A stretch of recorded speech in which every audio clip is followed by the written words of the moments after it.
sekarang alhamdulillah sudah bisa bersama kita. Can you speak Indonesian very well? I guess. A little bit. Sedikit. Tetapi saya akan berbahasa dengan Inggris hari ini karena tentu saja Inggris saya lebih baik daripada bahasa Indonesia saya. Where are you at right now? In Washington or? No, I'm actually in Indonesia. I'm in Masjid Istiqlal. So we've been just setting things up here, setting up the internet here. So hopefully everything will work out okay. Okay, alhamdulillah. I thought that you were at the Washington, so it will be midnight there, right? Yeah, well, I was just there until last week, but I just recently arrived in Indonesia. So how do you adjust? Is it hard for the jet lag, or it's just for the first couple of days? It's a little bit. Takes a little while. For the first couple of days, you don't sleep very well, but right now I'm okay. I got a good night's sleep last night. So happy to hear that. So before I think, you were in the Washington and you wake up for us at early mornings, and then oh my God, hopefully everything's run well for the online webinar, because the last time we tried to contact you at the previous seminar. Did you still remember? We could not contact you at that moment, so we missed that chance. And today we are very happy to have you around. Yeah, well, I'm very happy as well. Thank you. We're waiting for the committee to prepare the event. Okay. Silakan mungkin MC.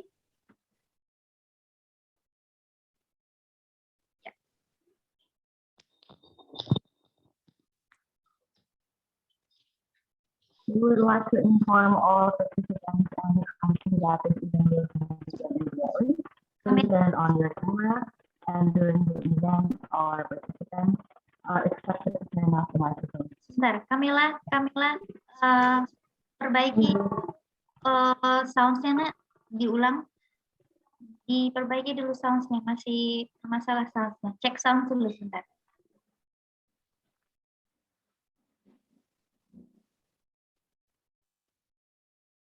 Coba, masih nak, masih bergetar.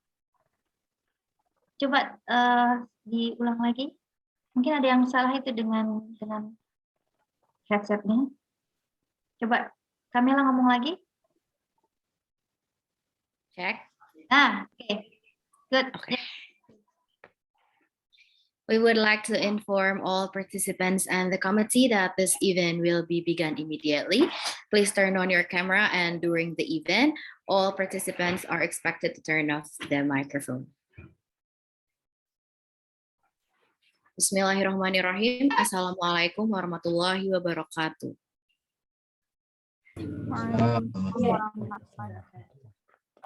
The Honorable Suparto S.Ag M.Ed Ph.D, Dean of the Faculty of Dakwa and Communication Science, UIN Syarif Hidayatullah, Jakarta. The Honorable Rosita Tandos M.A. M.Comdev Ph.D, Director of Center of Study for Peace and Empowerment. The Honorable Professor Aria Nakissa, Director of Graduate Program, Washington University, St. Louis, USA. And all the committees and participants of the international webinar, Islamic Moderation as a Worldview. First of all, let's say thanks to Allah Subhanahu wa Ta'ala, who has been giving us guidance, happiness, healthy, and mercy, so we can attend this event without any obstacles. Praise and salutation upon our Prophet Muhammad Sallallahu Alaihi Wasallam, the best figure of this universe, the person who was able to save us from Jahiliyah era. Amin ya Rabbal Alamin. Ladies and gentlemen, let's begin this event by reciting Basmalah. Bismillahirrahmanirrahim. The agenda of the international webinar from Center of Study for Peace and Empowerment on 9th May is as follows. First, reciting Quran. Second, singing national anthem and hymn of Dakwa. Welcoming speech from Mr. Suparto M.Ed Ph.D.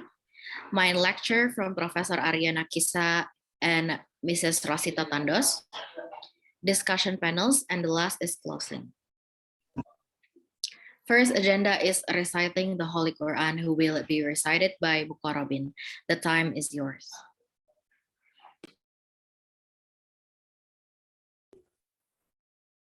Tes. Assalamualaikum warahmatullahi wabarakatuh. Waalaikumsalam.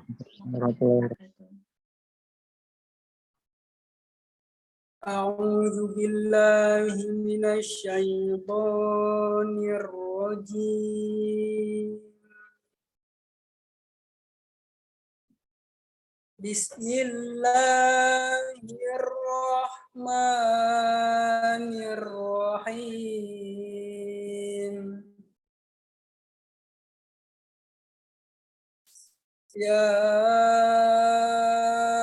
ayyuhalladzina amanu idza qila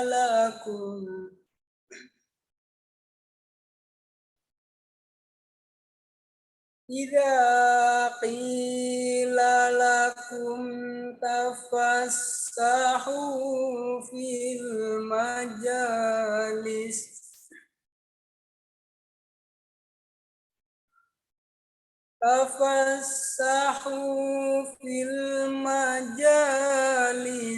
fafsahu yafsahillahu lakum wa idza qila fanshuzu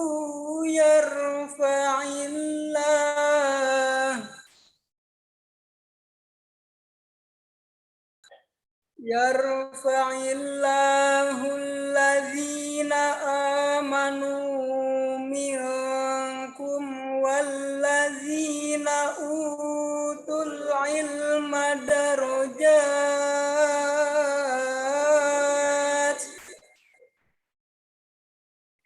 wallahu bima ta'maluna khabir.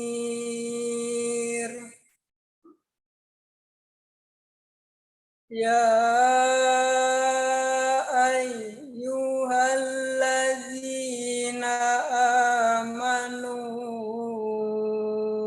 idza najaitumur rasul faqaddimu baina yaday najwakum shadaqah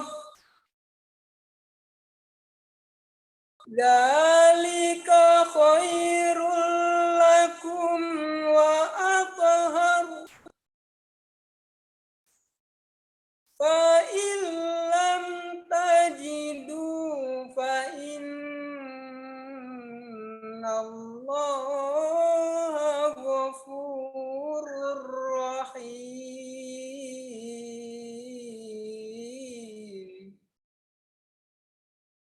Shadaqallahul azim.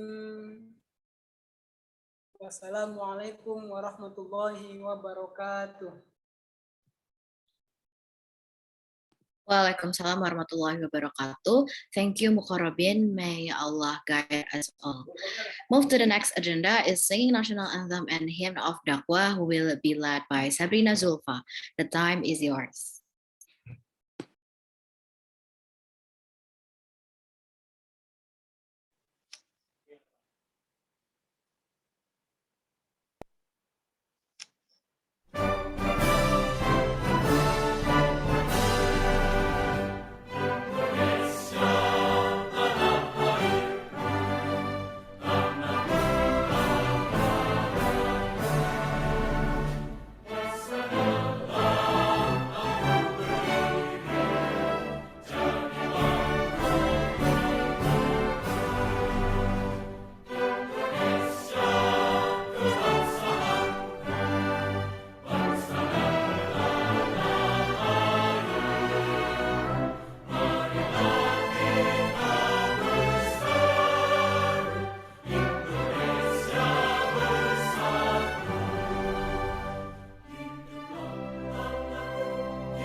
Dakwaku harum mewangi, citra Islam bakti bersemi, akan ku tanam selalu dedikasiku padamu. Dakwa pelita harapan bangsa, penerang juang ragaku. Tulus ikhlasmu wahai dakwaku, menyinari semangat citaku.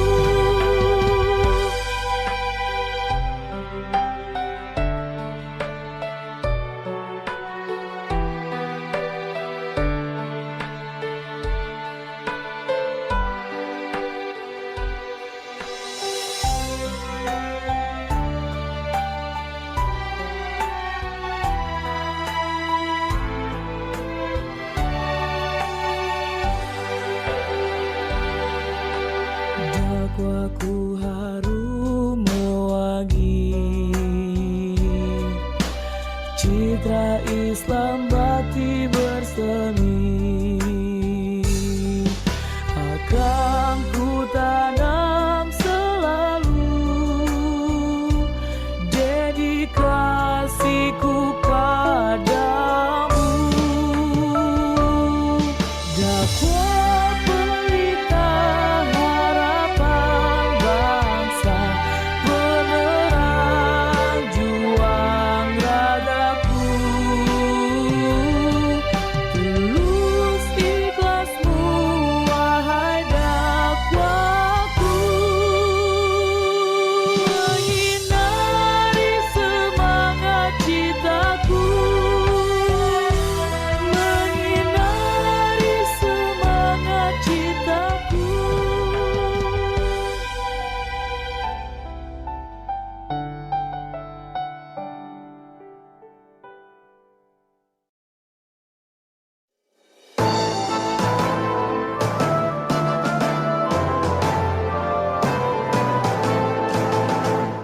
Fakultas Dakwah dan Ilmu Komunikasi, kami persembahkan niat dan dharma bakti untukmu Indonesia, demi kejayaan bangsa. Umat terbaik pemegang amanat Tuhan, menabur kebaikan, menolak kemungkaran. Pegang tali keimanan, rahmat semesta tercurahkan. Dakwah bersemi dalam jiwa raga kami, tulus berbakti untuk Ibu Pertiwi, unggulkan etos kerja dengan ilmu dan karya, tancapkan panji cinta dalam dada.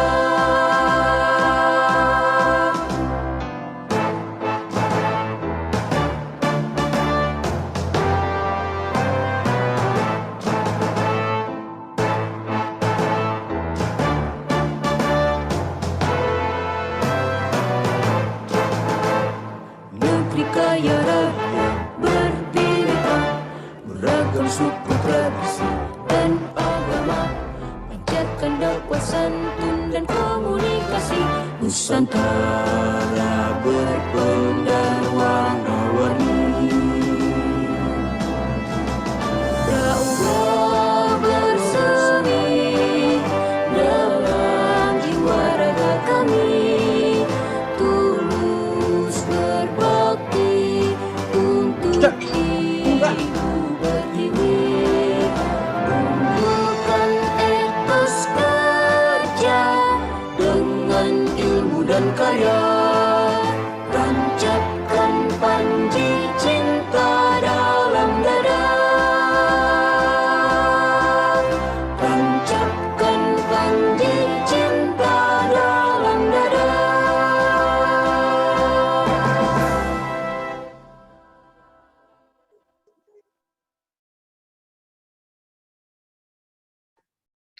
Thank you so much, Sabrina. Next agenda is welcoming speech that we delivered by Suparto, M.Ed, Ph.D, Dean of the Faculty of Dakwa and Communication Science, UIN Syarif Hidayatullah, Jakarta, that will be represented by Dr. Siti Napsiah, S.Ag, Master of Social Work. The time is yours.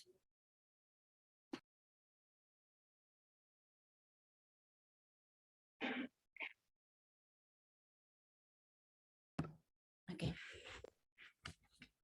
Okay, thank you very much, Master of Ceremony of today, Kamila ya. Okay, Assalamualaikum warahmatullahi wabarakatuh. Alhamdulillahirabbil alamin, assalatu wassalamu ala sayyidina Muhammadin wa ala alihi wa ashabihi ajma'in, amma ba'du. Okay, this is very rush. I have to sit here. I have to say on behalf of the Faculty of Dakwa and Communication Sciences, State Islamic University, first of all, I would welcome to the honorable speakers of today. Let me see, let me read. Okay. On behalf of Dean, Bapak Suparto, Ph.D, M.Ed, Ph.D, allow me please to say thank you and welcome to all speakers of today. Professor Aria Nakissa, Director of Graduate Program, Washington University, USA. Di Indonesia apa di sini speakersnya? Di sini, di Indonesia, apa di sana? Di Indonesia, Bu. Di Indonesia, Ibu. Oh, alhamdulillah, please welcome. And of course, to Ibu Rosita Tandos, M.A. Ph.D, Director of Center of Study for Peace and Empowerment, and of course for the head of Department of PMI, PMI Bapak Dr. Muhtadi, and the Secretary of course Bu Wage, and I see also the I think moderator, very beautiful today, Ibu Dr. Wahyunengsih, Ph.D. and MC. And of course, I want to say welcome also to all lecturers and students and all participants of the international seminars of today. Wow, Pak Muhtadi just recently told me that I have to represent to Pak Dekan for today international webinar. We all, I think everybody just came back from our hometown, me also including, and Alhamdulillah, I just arrived and just landed to my home sweet home in Ciputat today. So I have just taken a rest since yesterday in Ciputat. So I take my opportunity to WFH Pak Muhtadi. Jadi saya menggunakan Alhamdulillah the government has present kehadiran negara, saya kira bagus, kita apresiasi ya, sehingga kelelahan yang luar biasa saat mudik, so kita bisa istirahat sejenak di rumah untuk mudah-mudahan besok lusa lebih fresh. I'm sorry to mix my speech both in English and Indonesia. So the speakers, Pak apa Bu ya? Prof. Aria Nakissa,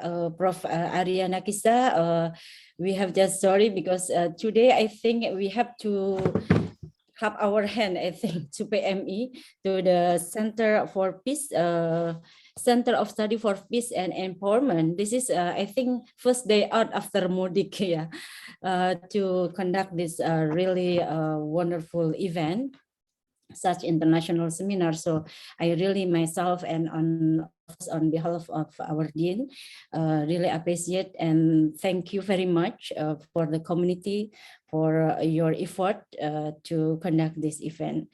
So of course I hope everybody can join this. Pak Muhtadi maybe can still invite our students. I think I just observe the participants slowly semakin bertambah, mudah-mudahan semakin bertambah lagi, because we have two speakers here. So Of course, we will have knowledges, information, stories, of course, yeah, from the both speakers.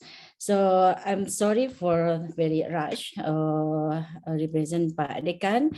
We only say thank you very much for this effort, yeah, this effort to conduct such international seminar. And I am sorry to say, firstly, minal aidin wal faizin, mohon maaf lahir dan batin atas nama pribadi, atas nama nanti Pak Dekan juga pasti kalau beliau ada akan menyampaikan permohonan maaf ke kami jajaran dekanat jika selama ini kami banyak melakukan kesalahan baik yang sengaja maupun tidak disengaja. Saya kira itu sekali lagi sukses, success for the seminar, enjoy the seminar, dan kita Pak Muhtadi masih bisa mengundang mahasiswa. Saya kira sayang kalau kalau speakersnya keren dari international seminar bisa join di ini. Jadi enjoy the seminar. Thank you very much. Assalamualaikum warahmatullahi wabarakatuh. Waalaikumsalam warahmatullahi wabarakatuh. Thank you very much, Mrs. Siti Nafsia, for the remarkable speech. Ladies and gentlemen, the next event is the presentation of the main materials, which will be moderated by Dr. Wahyunengsih, M.Pd, lecturer at Syarif Hidayatullah State Islamic University, Jakarta. Mrs. Nengsih, the time is yours. Thank you very much, Camilla. Very nice introductions before I join this event. Yeah. Bismillahirrahmanirrahim. Assalamualaikum warahmatullahi wabarakatuh. Waalaikumsalam warahmatullahi wabarakatuh. Alhamdulillahirabbil alamin wassalatu wassalamu ala asrofil anbiya'i wal mursalin wa ala alihi wa ashabihi ajma'in. Amma ba'du. Praise to Allah subhanahu wa ta'ala who has given us this chance. This is a very rare and very great opportunity to have this seminar on the first day of our day working time after holiday, a very long holiday for Idul Fitri. And on behalf of myself, my family, and also all of the committees of this seminar, I would like to say, minal aidin wal faizin, mohon maaf lahir dan batin. Semoga Ramadan kali ini menjadi Ramadan yang terbaik dari yang pernah ada dan akan menjadi pengantar kita kepada Ramadan berikutnya. Amin ya rabbal alamin. Salawat dan salam to Rasulullah sallallahu alaihi wasallam. Allahumma shalli ala Muhammad wa ala ali Muhammad. Ladies and gentlemen, this is an honor for me to moderate this event, which is a webinar, and then we have already two remarkable speakers. The first one that will be Professor Aria Nakissa, and the second one that will be Ibu Rosita Tandos, M.Comdev Ph.D. Today, both of our speakers has already joined us in this online, and then we are going to wait for their presentations related to our topic today, which is Islamic moderation as a worldview. This is a very hot issue, and people around the world, not only Muslims, but also non-Muslims, and all people around the world need to figure out, need to see the face of Islam, actually, which is nowadays is the second biggest religion in the world. And we are, as one of the institutions who work on this face of Islam, which is Islamic institutions, has a responsibility to be a part of this one of the da'wah, and then one of the message that every Muslims in the world should send to the world, which is we are Islam and we are Muslim, is the agent of peace, and we are the center of the peace, and we are going to separate the peace to all of the people in the world and all of the things in the world. And today I would like to introduce our speaker. The first speaker that will be Professor Aria Nakissa, as I mentioned to you before. Let me try to share his curriculum vitae in order to make you know him better. His name is Aria Nakissa, and this is his address. Wait. Hope that you can see through your screens. Yeah. maybe later on you need to contact him and have another discussions, and then we are going to be delightful to be able to be with him in other occasion, of course. Yeah. Bapak Ibu, ladies and gentlemen, let me try to conclude some of the resume of his curriculum vitae, because it's very long, and of course he is a sophisticated speaker which has many achievements and also publications. He got his Ph.D. in 2012 on the anthropology and Middle Eastern studies in Harvard University, and his title entitled Islamic Law and Legal Education in Modern Egypt. Master of Arts in Islamic Law, Fiqh, and also Al-Fiqh, International Islamic University of Malaya. And then he got his another MA in the Anthropology and Middle Eastern Studies, also in Harvard University. And in 2002, he got his Bachelor of Arts and triple major in Philosophy, Asian and Middle Eastern Studies, and Religion at University of Pennsylvania. And he has several appointments today, which is as an Assistant Professor of Islamic Studies and Anthropology, a joint appointment in the Department of Jewish, Islamic, and Middle Eastern Studies, and the Department of Anthropology, Washington University in St. Louis. And then he was Assistant Professor at the Department of Religion and Culture at University of Winnipeg, yeah. And then in 2012 until 2013, he was a Junior Research Fellow, Crown Center of Middle Eastern Studies at Brussels University. And if you're interested to talk and discuss more about him, his publications concern on the anthropology, Islamic studies, and also cognitive science of religion. And he got so many awards. Let me mention some of them. In 2022, he got the award and also fellowship from Washington University. It is Henry Louis Foundation grant as a part of the group project entitled The Global Politics of a Moderate Islam. This is a very, very close with our topic today, Islamic moderation in the worldview. And I think even though this is a decline due to the COVID-19 pandemic, yeah, but I think this is one of the indicators that our speakers today, one of the experts on the topic that we are discussing today. And then he also got many other fellowship, honor, and awards since 2001. Yeah, started from the Golden Key Honor Society in 2001 until 2003, as I mentioned before. Ladies and gentlemen, that will be the short overview of the curriculum vitae of our speakers, Professor Aria. Let me try to say hello, Professor Aria Nakissa. Hello, Assalamualaikum, Professor Aria. Professor Nakissa. Waalaikumsalam. It's a pleasure to be here. Okay, thank you so much. Yeah.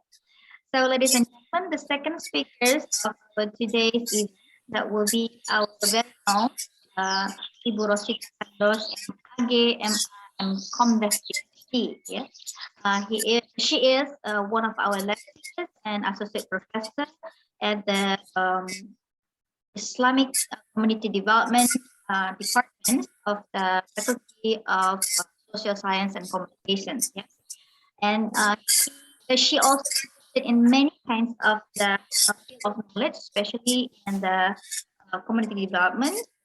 She also has several studies related to gender, such as empowering Indonesian female domestic workers and also redesigning poverty education programs in Asia, and also improving the life of working migrant domestic workers, and protection and empowerment for migrant domestic workers.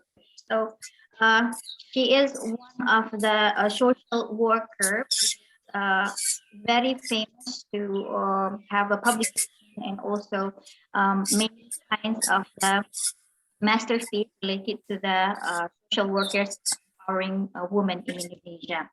Ladies and gentlemen, I think those are the short overview about our two speakers today. Now, I would like to welcome our very first speaker, Professor Aria Nakissa, to present his materials.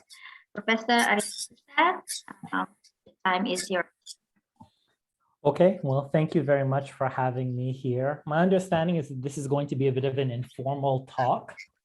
So I will proceed in that manner. The topic, of course, today is one of Islamic moderation, which is an important topic. And I'm going to try and address it from a particular standpoint that might be a little bit different from the standpoint that many people are familiar with.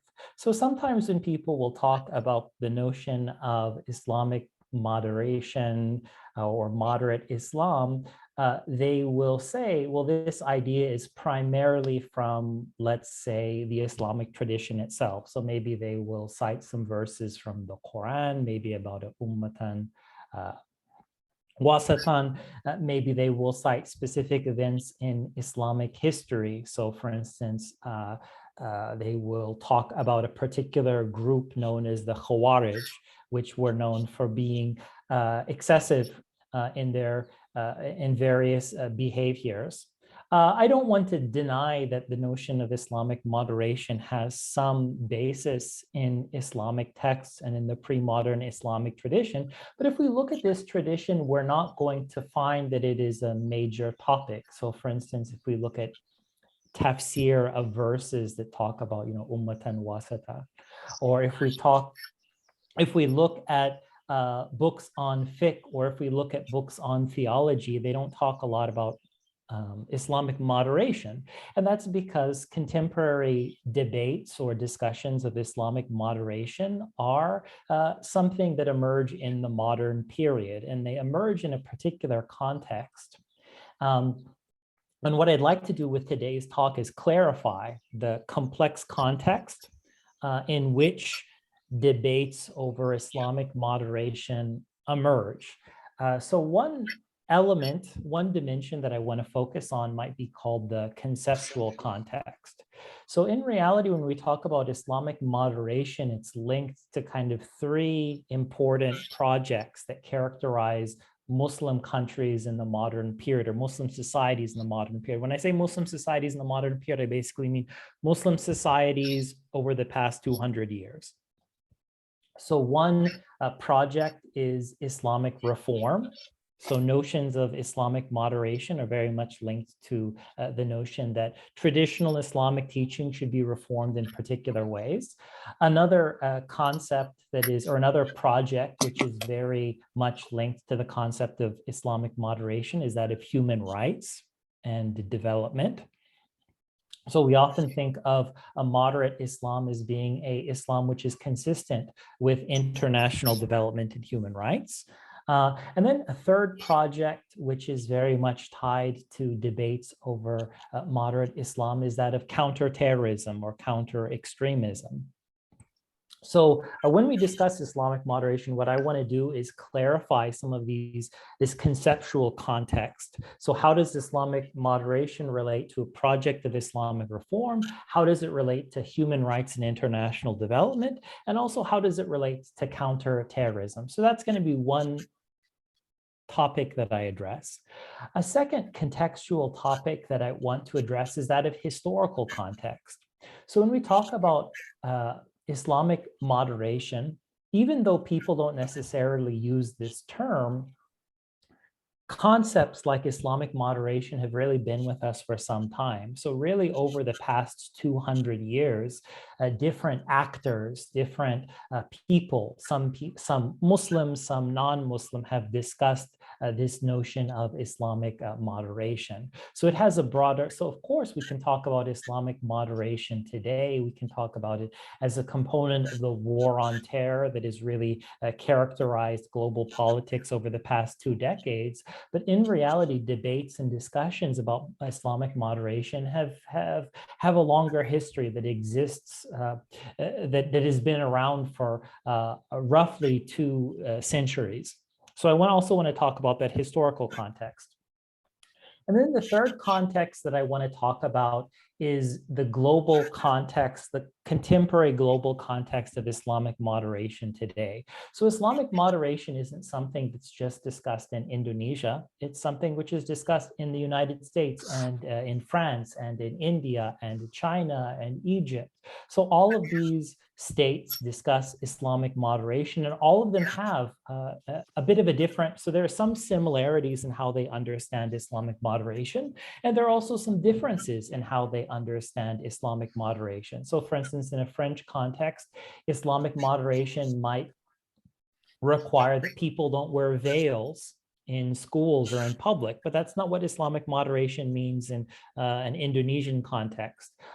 Maybe in a Chinese context, Islamic moderation involves some embrace of a common Chinese culture, and maybe it means that, for instance, when you build a mosque, you build your mosque such that it looks like a traditional Confucian temple rather than having kind of a dome and minarets attached to it. So it's an element of it is assimilation.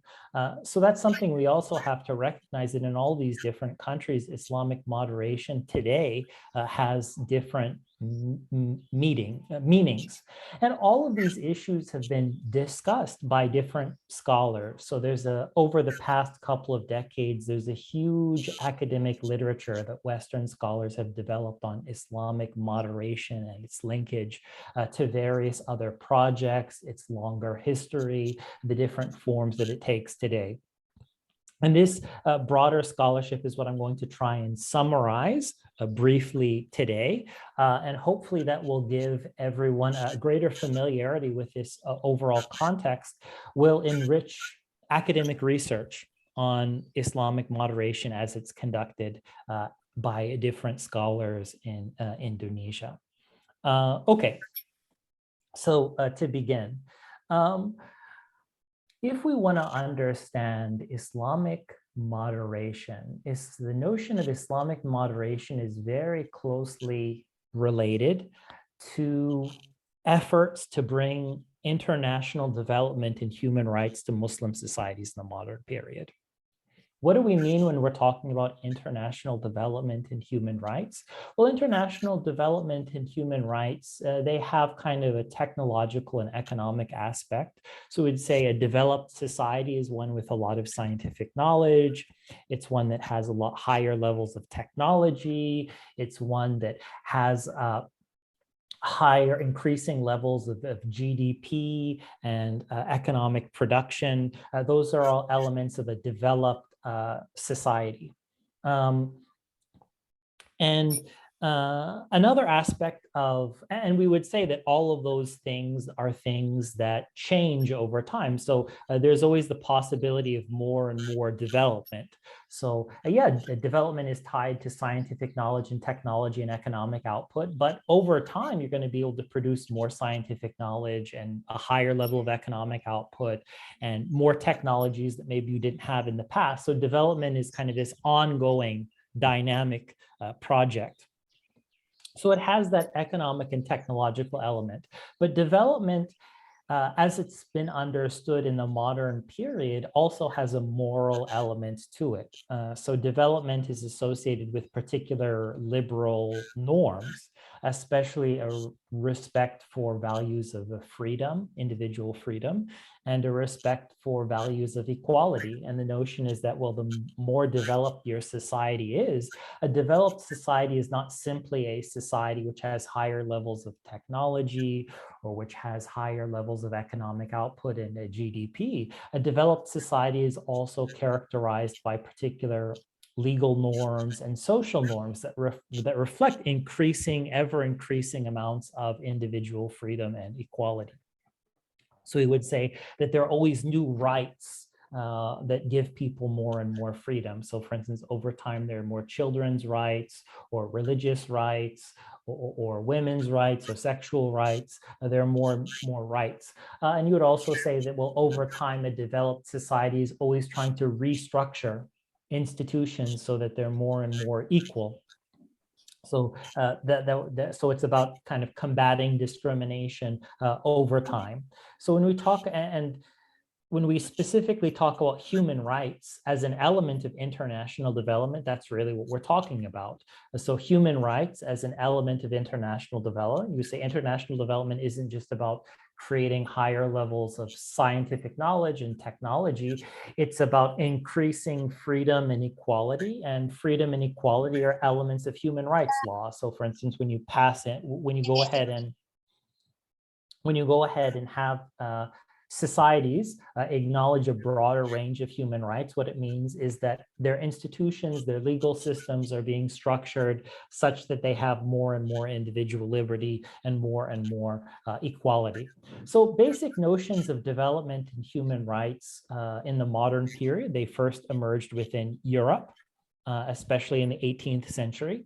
And then in the late 18th and from the late 18th century onwards, Western countries have taken a lead role in spreading development and human rights across the world. And this was an important way in which, so this was an important element of European colonialism. So for instance, when you have, so between the late 19th and the early 20th centuries, basically there were European states that ruled over almost all of the Muslim world. So the most important of these states were Britain, France, and the Netherlands. So for instance, in a country like Indonesia, Indonesia was being ruled by the Dutch in the colonial period in the 19th century into the mid 20th century. Now, all of these colonial empires, all of these Western states had a variety of goals. Some of them were economic, some of them were political, military. Obviously, it was a complex situation, but one of the ways that they justified their colonial rule was by bringing development and human rights to different parts of the world. So for instance, so they would say, look, we're bringing higher levels of scientific knowledge and technology and a better economy to Indonesia. And we're also restructuring Indonesian society so that there's more individual liberty and that there's more equality in this society. But the issue of international development was not has always encountered resistance from every country that it has been, wherever there's been an international development and human rights project, there's always been some measure of resistance. And in fact, this was true in the 19th and the early 20th centuries in the Muslim world. And it was also true in other countries that Western powers were governing. So in India, in a Hindu society, in Buddhist societies, in various sub-Saharan African societies, there were always different groups. And these different groups would be somewhat resistant to development and human rights. And it wasn't necessarily because they saw no value in development and human rights, but they were worried that if you go ahead and only pursue development in human rights, it's going to undermine the local religious and cultural traditions. Because if we look at any of these pre-modern traditions, Islam is one example, but really whatever religion you're talking about, Christianity, Confucianism, any religious tradition you're talking about is challenged to some extent by the process of international development and human rights. Why? Because these systems are systems that limit individual liberty to some extent. So for instance, in traditional Muslim societies, there are limitations on what you can say. For instance, in terms of blasphemy laws. There are also limitations on a number of other behaviors. And that's because in these pre-modern societies, one of the things that they're concerned with is preserving particular types of relationships. So they're concerned with preserving people's relationship with God. Because people have a relationship with God, it means that they should, for instance, pray. They should fast during Ramadan. That restricts their individual liberty. They should not insult God. Also, they have certain duties to their families and to their community. So for instance, you have maybe certain duties to your spouse, which puts limitations on your sexual behavior. You have certain duties to your community. Maybe you have to cooperate with your community to farm or to produce food. So all of these pre-modern religious and cultural traditions, including Islam, restrict individual liberty to some extent, and they also restrict equality to some extent. So in Muslim societies, like other societies, are societies which privilege one particular religious group. So they kind of have privileged Muslims over non-Muslims. And also there are certain types of inequality that characterize relationships between parents and children and husbands and wives and a variety of groups. So because all of these pre-modern religious and cultural traditions have some level of inequality and some level of restrictions on human freedom for the sake of preserving people's relationships with God or their spouses or their family or their community, all of them are challenged by these efforts to bring development and human rights to their societies. So people across the world will resist this during the colonial period, and the European governments who in the 19th and the early 20th centuries are looking at Muslim societies, they say they gather data on all of the different religious communities, whether we're talking about Hindus or Buddhists or whoever, and they say every single group is going to resist to some extent this development in human rights project because they're worried about that it might undermine their religious or cultural traditions to some extent. But Muslims are going to be especially likely to resist this project. And it's because of particular reasons. So for instance, in Islam, there is a code of laws, or there's a corpus of laws known as the Sharia. And it's kind of, it's a very, very clear set of laws. And it sanctions various limitations on individual liberty, and it sanctions certain forms of inequality. So that's a challenge that you get with Muslim societies. You have that challenge in other societies, but if you were to, for instance, let's say, look at the Christian tradition or the Buddhist tradition, they don't have a code of law of this type. Another issue that you have with Muslim societies is people, the kind of the people who are the European governments who are examining what's going on in these Muslim societies. They will say, and another thing with these Muslim societies, every group that is going to resist this project of development to some extent, and to some extent, they're even going to resist it violently, but Muslims are going to resist especially forcefully. And that's because not only do they have this doctrine of Sharia, but they have this doctrine of jihad as well. So that's going to justify Muslims rebelling in many cases against a European government or any government that they see as interfering excessively with their way of life. And so, for instance, in an Indonesian context, you're going to have maybe rebels in Aceh, maybe in the late 19th century. You might have Diponegoro, or you might have Imam Bonjol, kind of engaging in these forms of military resistance. So the way that those are described in the pre-modern period, when the European governments are advancing the project of development in human rights in the Muslim world, they refer to this as fanaticism. So they use the term fanaticism to describe the reaction of different Muslim groups, which are inclined to preserve a traditional understanding of the Sharia, and which are also inclined to embrace jihad as a way of defending their form of life. Now, I don't want to make things seem too black and white.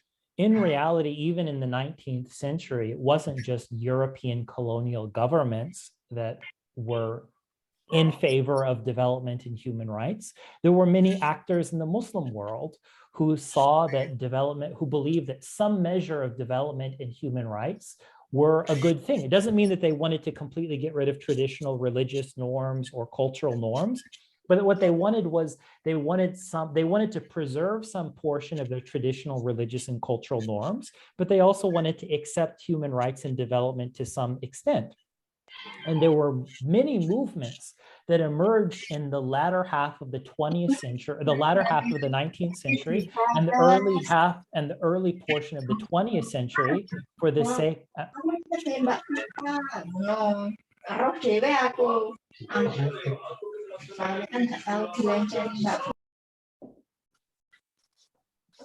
Yeah, so when we talk about development in human rights during this period, during the colonial period, it's not only colonial European rulers who are in favor of this.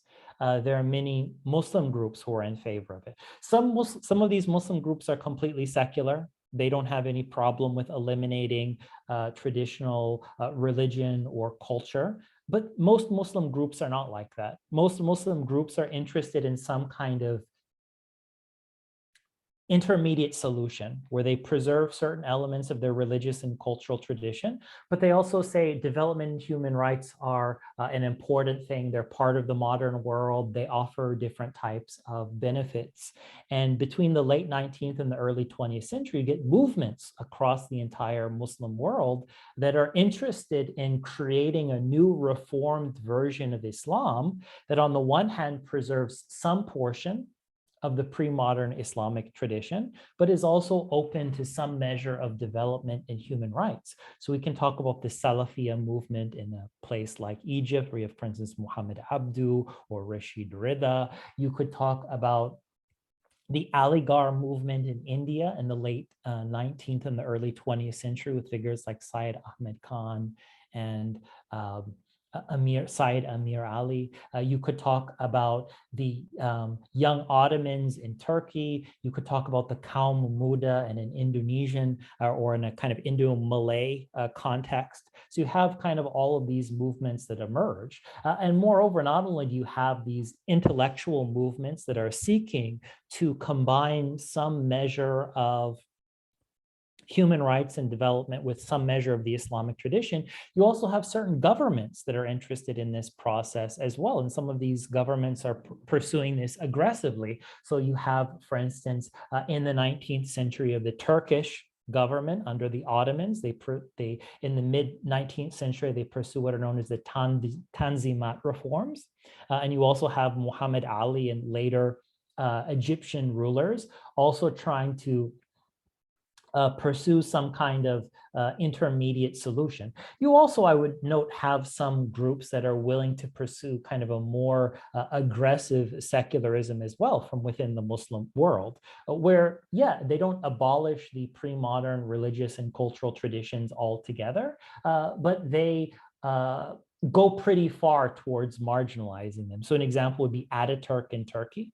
An example would be Reza Shah Pahlavi in Iran. These are figures in the 1910s and the 1920s who are doing these kind of things. So I don't want to say that the project of development in human rights, even in its more aggressive form, is only something that is brought by the European colonial governments. It is pursued by certain elites in the Muslim world. And you do have many groups, many movements across the Muslim world who are seeking some kind of intermediate solution.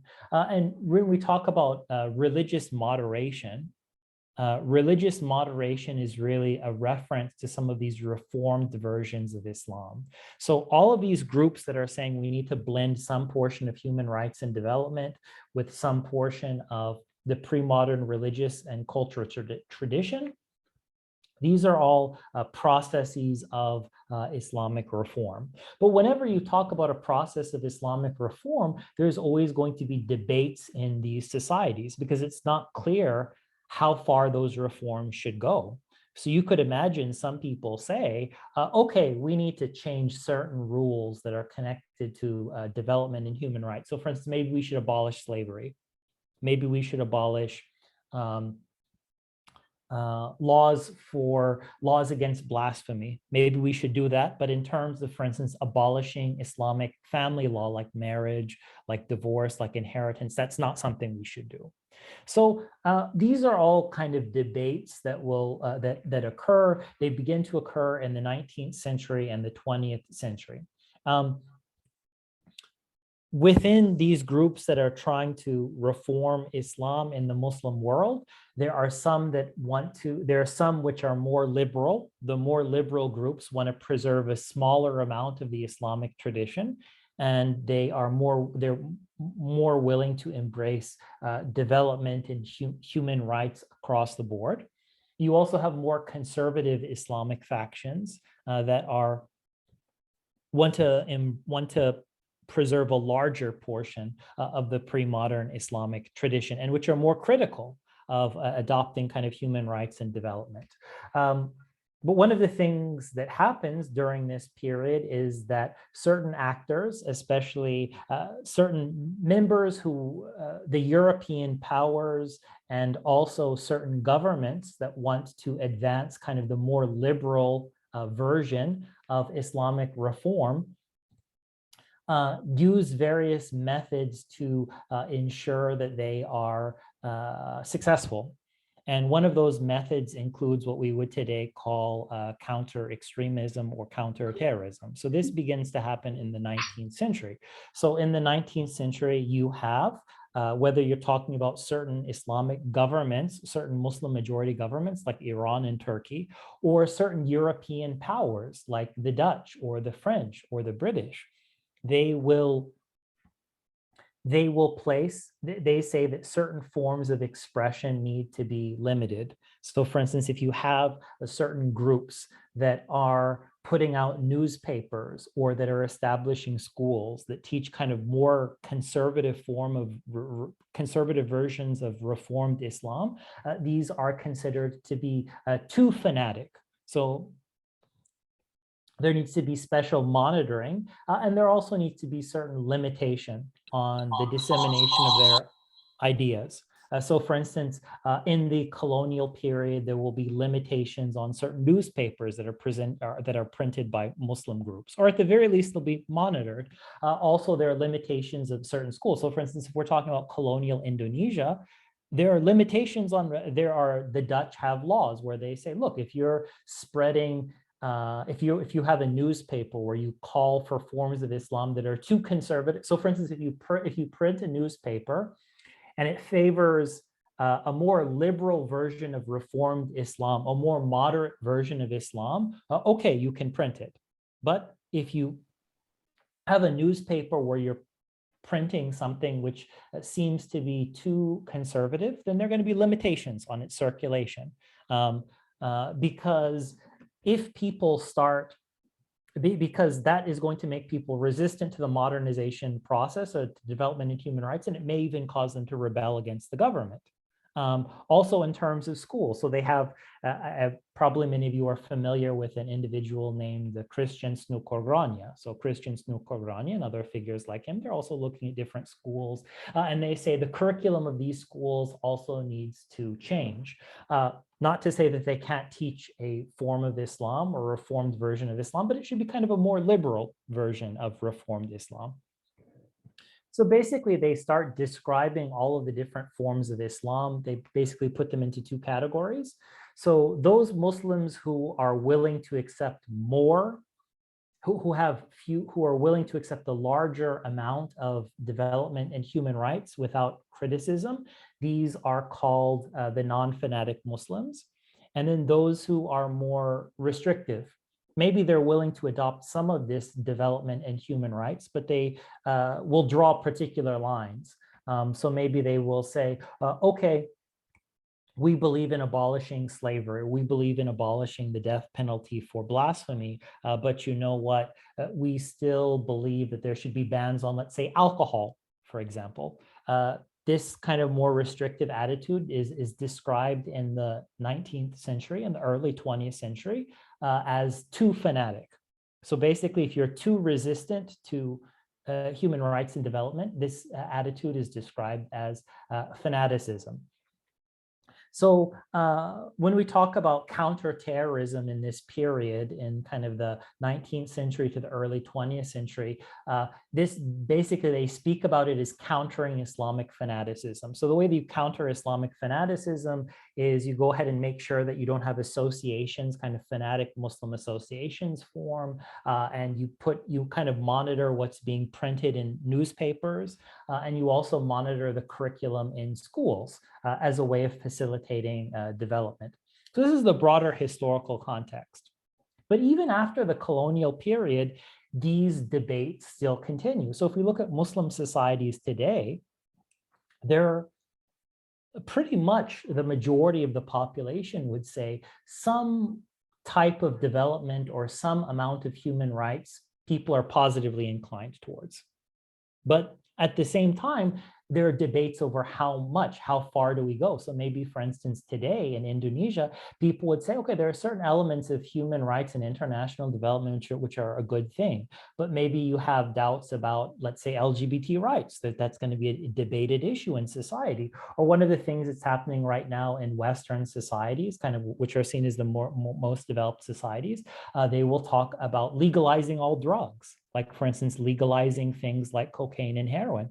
There'll be many groups in Indonesia that will say, okay, I can see that we should change our laws to some extent, but were you to legalize drugs in an Indonesian context, that would go too far. That would go too far. So these are ongoing debates. And another thing, another aspect of these debates is that in Western countries themselves, this process of development is ongoing. So there are always more and more individual rights. There's always more and more efforts to eliminate discrimination. So even the kind of laws that exist in the West are changing. And Muslims in Indonesia, in Egypt, and other places are always trying to grapple with the question of how much should they adopt and how much should they resist for the sake of preserving their traditions. This continues on into the current period, and it is something which is found across the world.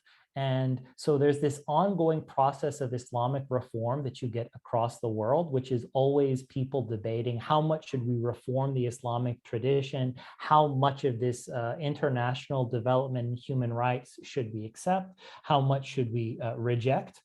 And different people in different countries give different answers to these questions.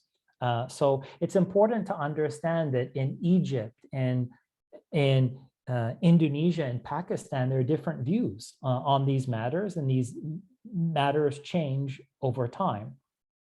And it's also worth pointing out that this issue is not simply an issue that only involves Muslim countries anymore, especially, so there are many countries which have long-standing Muslim minorities. So there have long been Muslims in China, in Xinjiang. There have long been Muslims in India.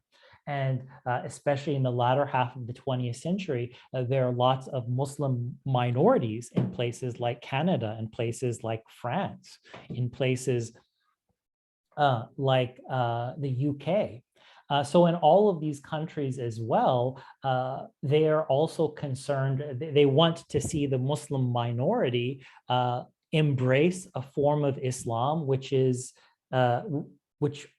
is consistent with the overall politics of that country. So within all of these countries, they have debates over what is the appropriate form of Islam that the government should promote. What type of Islam should the French government or the Chinese government or the Egyptian government promote? And all of them say, okay, Muslims should be, we understand that to be a Muslim is to preserve some teachings from the pre-modern period. On the other hand, living in the modern world requires adopting human rights and development to some extent, but there are different views on how much should be adopted. So this is where we get to the kind of debates that I mentioned earlier. So imagine you're in a country like France, and you say something like, well, one element of the Islamic tradition that we should preserve is veiling, even if you're outside, even if you're in schooling. In an Indonesian context, that isn't considered to be a radical view. So it's seen as maybe if you were to go ahead and say, oh, we should institute a penalty for blasphemy in Indonesia, that would be considered radical. But if you were to say something like veils in public, that wouldn't be considered radical. But that's different in different countries. So for instance, in a place like France, they would say, no, that is considered to be too radical. Muslims should go further towards embracing individual liberty, because something like veiling is a limitation on individual liberty to dress how one would want. Another example might be things like questions of intermarriage, questions of teaching religious doctrines in schools. These are all issues that are up for debate. So in every single country, there is this desire to create a situation where Muslims are able to hold on to some element of their pre-modern tradition, but are also willing to change to some extent. And the governments of all of these countries, in order to encourage particular types of change, they look for groups of Muslims that are seen as too resistant. So Muslims who have adopted the correct amount of change are known as moderate Muslims, and Muslims who resist the type of change, the level of change which is endorsed by the government, are seen as radical Muslims, because radical Muslims, that is the term that is used today. In the past, they would have been called fanatic Muslims. So to be a radical, to be a fanatic, is not to go far enough in terms of how much human rights and development related changes you adopt. This makes it very interesting to discuss something like religious moderation today, because we can go ahead and not only see that it has this longer history, but to also see that it's a matter of political debate in countries across the world, and the different countries in different parts of the world have different understandings of what counts as moderate Islam and what counts as radical Islam. And in order to encourage certain understandings of Islam, just as during the pre-modern period, you have governments using counterterrorism to encourage certain forms of Islam, you have the same thing in the modern period. So whether we're talking about the Chinese government or the American government or the French or the Indian government, all of them say that one of the things that we're going to do to promote our understanding of moderate Islam and to counter our understanding of what we consider to be a radical or fanatic Islam is to go ahead and control what's taught in schools, although different schools will have different things. So for instance, maybe if you're in a French school, veiling is barred. If you're in French school, it may be wrong to teach that Islam doesn't accept LGBT rights. But maybe in an Indonesian context or in an Egyptian context, you could have veiling in schools, or you could teach about traditional sexual norms, and it wouldn't be the same kind of issue. So all of the governments which are trying to strike this, which are trying to define a moderate Islam, all of these governments are going ahead and with their agencies, they're trying to kind of restructure the curriculum of the schools to create a new generation of Muslims that has the right understanding of correct moderate Islam from the government standpoint. Another thing that they're doing is, just as during the colonial period, you have governments being very concerned with the media sphere, with let's say newspapers being used to spread certain ideas which are seen as too fanatical or too radical. You also have governments across the world, they have a similar interest in regulating the media sphere, except today, the media sphere is no longer so much about print newspapers, it's more about social media and internet searches. So you have governments throughout the entire world will cooperate with, let's say, Google or Twitter or Facebook or YouTube to go ahead and boost voices that are consistent with their understanding of moderate Islam and which oppose their version of what they consider to be fanatical Islam or radical Islam. And you also have the dissolution of organizations. So another thing that happens in all of these countries is they will say, if you have a fanatical Islamic organization meeting together, it should be dissolved, or a mosque should be dissolved.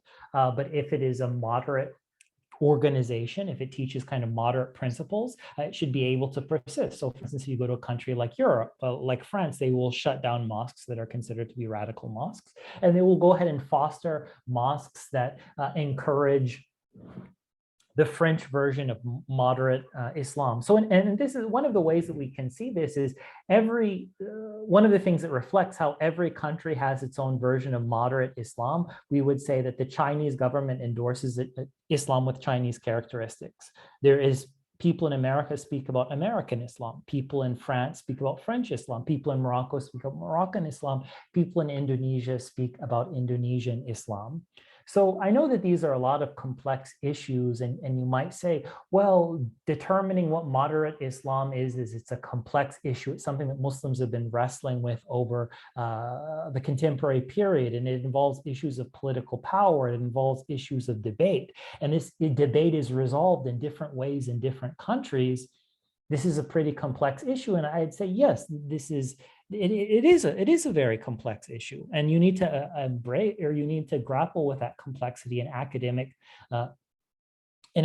research. So for instance, if someone were to say that, well, the way that we determine what moderate Islam is in a French or a Chinese or an Indian context is to read the Quran and Hadith, this would be an inadequate approach. Once again, not to say that the notion of moderation has no basis in the Quran and Hadith, but the way in which Islamic moderation is defined over time by different governments, how it's related to a development agenda, how certain forms of Islam will be promoted or discouraged using security agencies.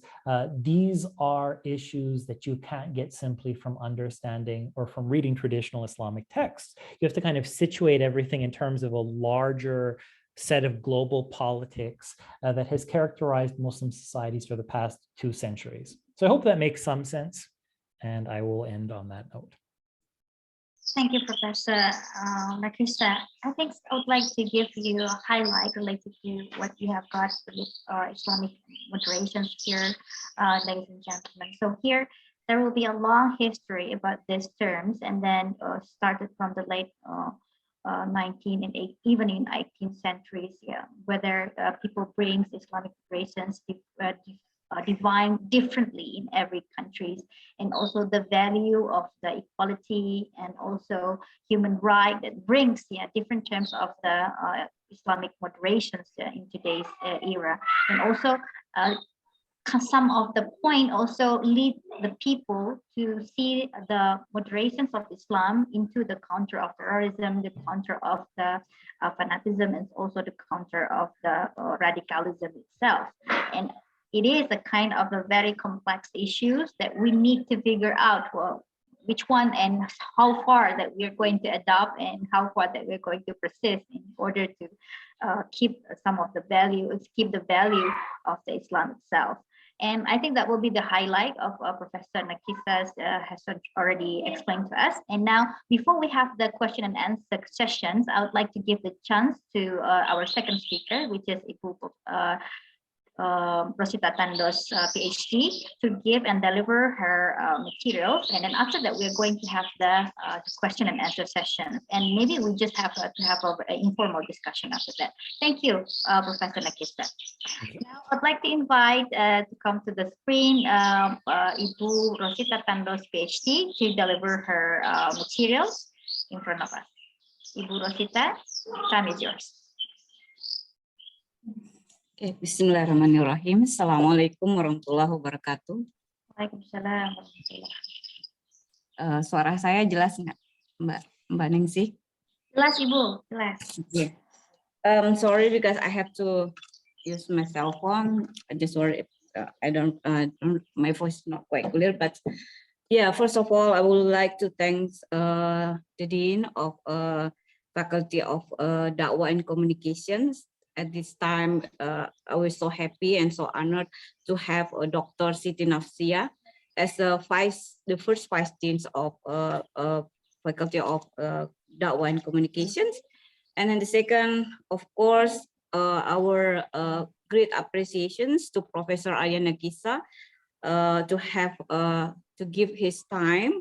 Actually, Professor Aria just arrived last week, and then and then he fulfilled his promise to the center to give the presentations, because before on March, if I'm not mistaken, we should have him, but because he's still in Istanbul, Turkey for his trip and his research, he cannot make it. And then also at the time also I cannot really join. So yeah, we are so happy to have him today. And then also I would to give great appreciation also to the professor and lecturer at FitCom, and then also for the students and all audience who have time to participate with us today. Then we know, I just want to say, minal aidin wal faizin, mohon maaf lahir dan batin. And then also to the Center for Peace and Empowerment team.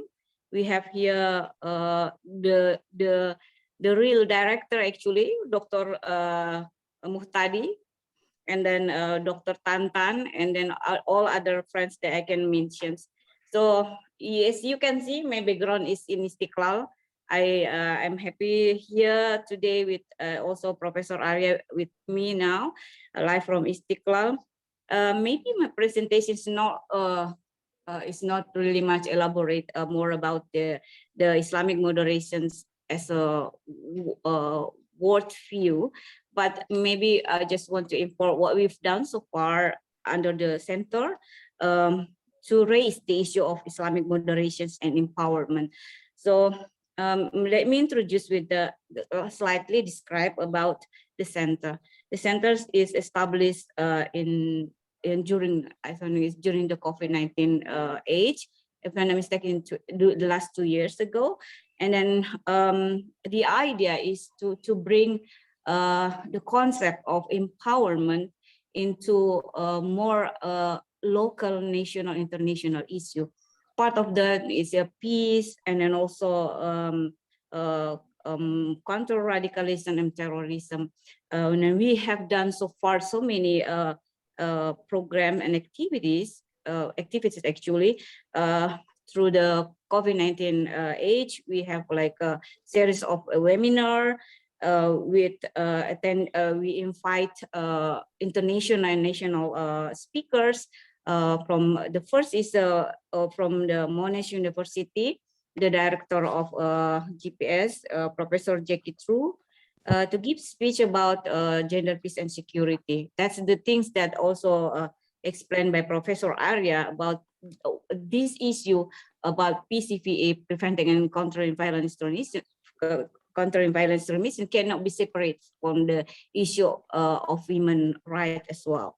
And then also the second, we have also now today we have a Professor Aria Nakissa, and then also from the representative of the government, we invite from National Agency for Counterterrorism.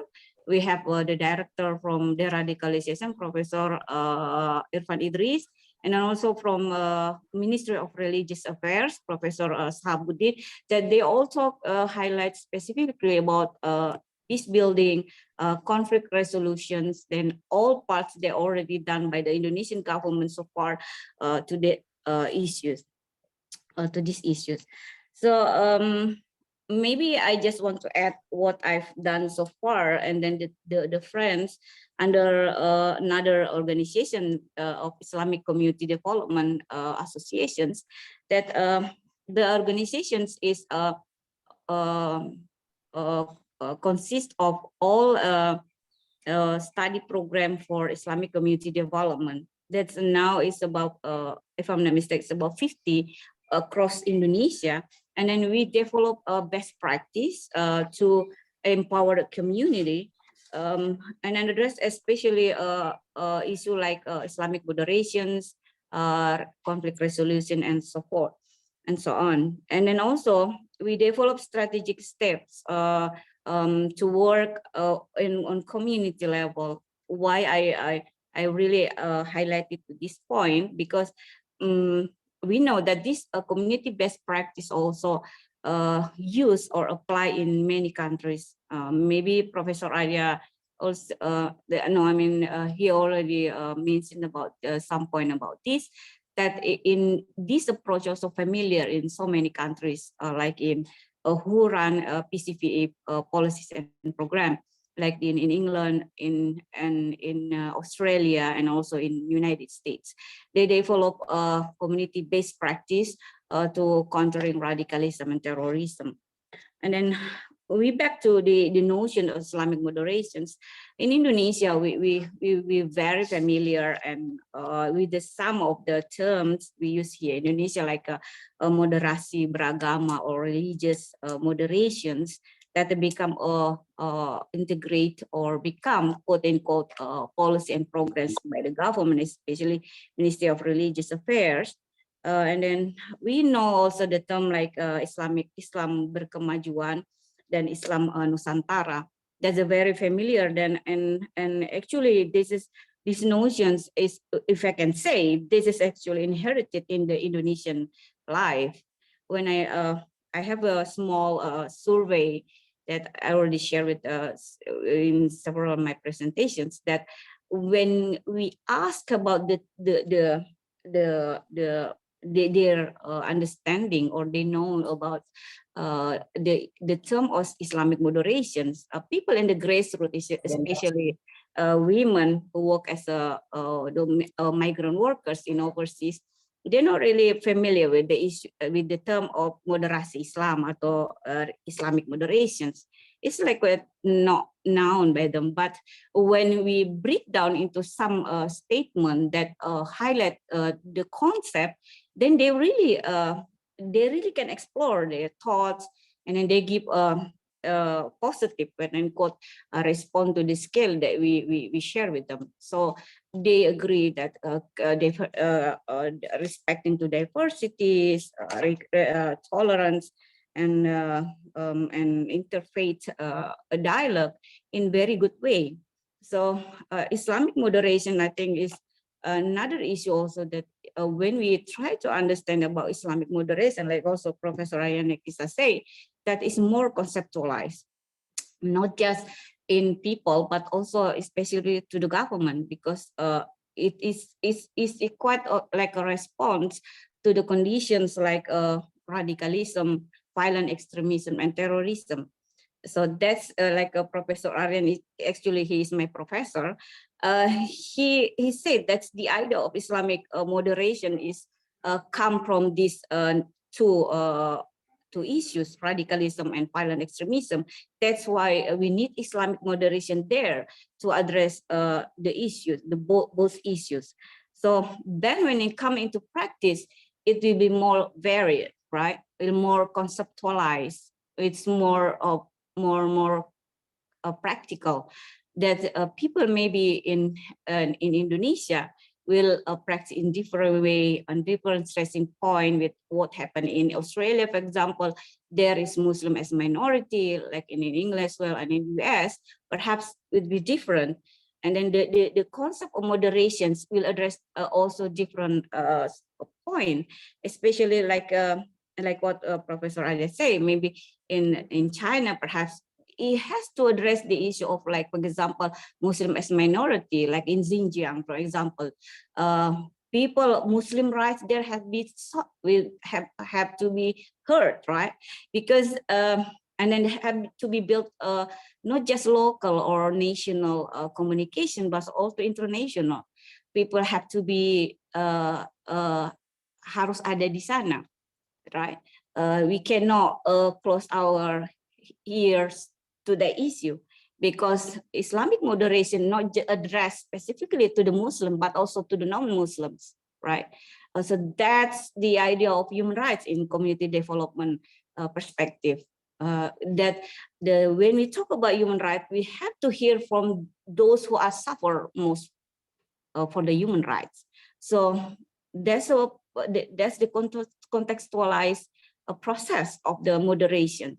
And there, I think when it's come to the national, international level, that is to be translated, interpret in very good, in the right way into policies and programs, and then will be socialized to the people. So we have the same understanding, not just to understand the policy and program, but to implement in the level of family, groups, community, and the national and international, of course.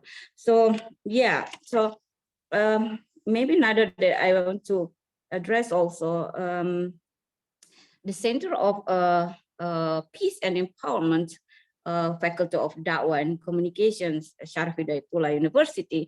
We go through this all stage, right, to build the networks, to do our research, and then to build the network with the all strategic partners in national, international, and also another things, we built a communication with the people from the international bodies, of course, to raise this, right? How then we can work together to address the issue of radicalism, violent extremisms, and then also terrorisms that also become the concern of President Jokowi nowadays.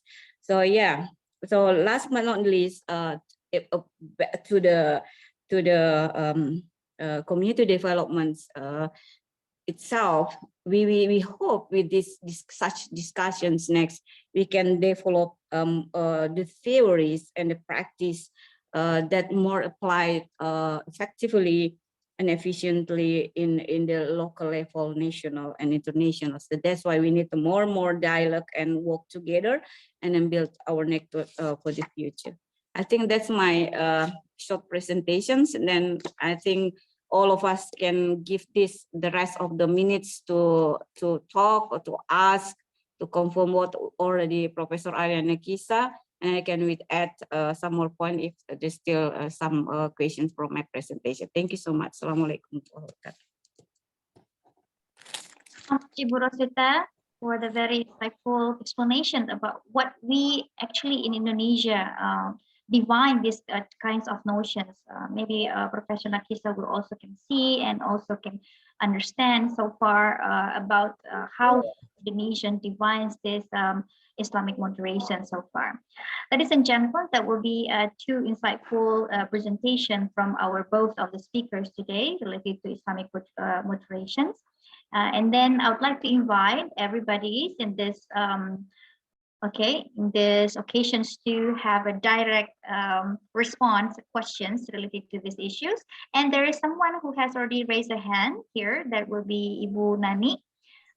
Would you please open your camera and deliver your questions? Thank you. Please, time is yours, Bu Nani. Yeah, Bismillahirrahmanirrahim. Thank you very much, Ibu Neng Wahyunengsih. Yeah, have a very nice day having you here. So long time, yeah. We are not seeing each other. Okay, thank you very much. Okay, yeah, I would like to come to Professor Aria Nakissa. Yeah, you have already explained many things, but I think you don't mention clearly about your stand, your place, and your opinion, how to be a modern Muslim in this case. And you didn't mention about what is a Muslim that can be can be called modern in this case. Yeah, you mentioned about radicalism. Yeah, I agree with you. I'm in line with you that radicalism should be again. Islam is not radical, and radicalism is not Islam. Yeah.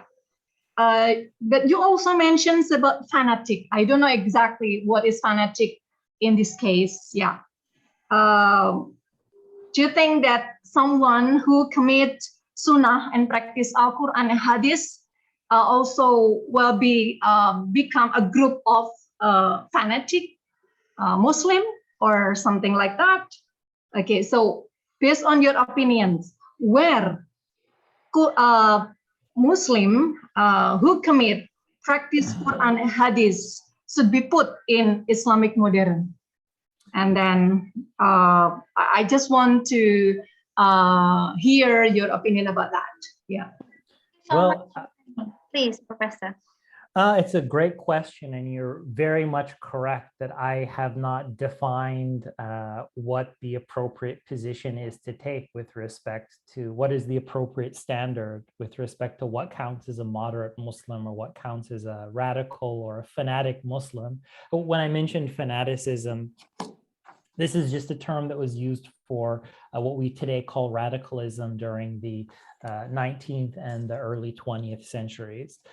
So, I mean, ultimately, my opinion isn't an important one. This is something which is defined differently in different countries. So different countries have different understandings of radicalism and different understandings of moderate Islam, and those change over the years, and they're also guided by the local government. So for instance, in certain countries, if you demand halal food, this would be seen as a sign of radicalism, because basically you're trying to separate from the overall national community. So if you demand halal food in schools, or you refuse to intermarry, or you have a problem intermarrying with non-Muslims, this could be seen as a sign of radicalism in some countries, but not in other countries. Ultimately, what is going to determine this is a matter of political debate. And there always is, of course, both sides to these debates. So for instance, one side of the debate might say, well, we need to basically classify a lot of traditional Islamic practices as radicalism. But then you might have another side that says, no, that's Islamophobia. So for instance, if you kind of push too far, if basically you start classifying too many Islamic practices as signs of radicalism that need to be avoided, people are going to say that is Islamophobia. But ultimately, where different countries strike that balance in different ways, and I'm someone who's not very interested. I don't participate in politics myself, so I wouldn't intervene and say, okay, this is the true understanding, or this is the proper understanding of moderation or radicalism. I would simply say that it's appropriate to understand the kind of debates that are going on. So the factors, you see this in a context like Indonesia, where, as Rosita mentioned, they will talk about Islam berkemajuan. So kemajuan, that's the notion of development. That's a traditional notion of development and human rights. Now, how far should Indonesians go towards embracing kemajuan, the notion of kemajuan that is present or that is pioneered in Western societies, and how much should they resist that in order to maintain certain traditional interpretations of the Sunnah? This is obviously a debate that's going on in all of these societies, and I myself am just trying to help people understand that debate rather than advancing a position and saying, okay, I agree with this side or that side. I hope that makes some sense. Thank you so much, Professor Nakissa. You would like to again respond related to this, Bunani? I think Professor Nakissa said that he intentionally did not mention his position in these terms. Yeah, he led us to let ourselves to determine which position that you're going to take in this Islamic moderation. So that is the point that I got. What do you think? And you have a response, Bunani, please? Yeah, it seems that the discussions go far from Sunnah and Al-Quran, Hadith and Al-Quran. So he didn't mention anything concerning with how to practice Sunnah and Al-Quran. He only mentioned something beyond Islam, I think. He didn't relate with Sunnah and Al-Quran and the development of the modern itself. Yeah. So so to give you an example, a kind of rule that you find in the Quran and the Sunnah is banning alcohol. If you demand that alcohol is banned, does that mean that it is that consistent with being a moderate Muslim, or is that a sign of radicalism? I think this is debated in Indonesia and even in different parts of Indonesia. So maybe in Aceh, you kind of have a different understanding of what are the acceptable boundaries of being a moderate Muslim, and there's a different position that people might take in Jakarta. So maybe in Aceh, they would say it's consistent with being a moderate Muslim to ban alcohol drinking, at least for Muslims. But maybe in Jakarta, you would have a lot of people saying, well, if you punish people for drinking alcohol, or if you demand that people are punished for drinking alcohol, maybe that is a sign of radical Islam. I don't want to say that the Achenese position is correct or that the Javanese position is correct, because I try and take a kind of a neutral academic standpoint. I'm not saying that, people shouldn't take positions. I just feel more comfortable sharing academic research rather than, because I wouldn't want anyone to say that I'm trying to interfere in the national politics or anything else like that. That is not my aim. My aim is just to kind of share recent academic research and clarify the issues that are involved. Okay, so I have in the wrong place to join this seminar. I think, I think the speakers will give their opinions concerning with certain cases in a modern Muslim or something like that. Because of course, we still bring the Islam teachings in discussing about Islam itself. Yeah, not only showing the fact or the result of the research. Thank you very much. Thank you very much. I think I can respond to these specific questions. Please. Yeah. So, Ibu Nani, so responding to the way we practice our belief, there is like a values or norm, or maybe we can say local wisdom that we agree, that I say inherited in our community. So when you also even like a Professor Aria say, those are what the stressing point or the scope of Islamic moderation, not just a conceptualized but also dynamic, has a dynamic. They cannot be separate from it cannot separate from not just a concern to the religious life, but also will connect directly with the social, with the economic, even the security or political life. So that's we have to understand about the moderations. We cannot just focus into just one or religious. Even with the religious understanding, when we talk about moderation, I think we have to sit together to come with no agreement or one point, but to respect the diversity, in which we can guarantee that everybody have space, everybody have ensure their secure life, that the development, quote unquote, will be enjoyed by all people, not excluded by to certain people only. So I think to this point we can say that human rights will work in this way.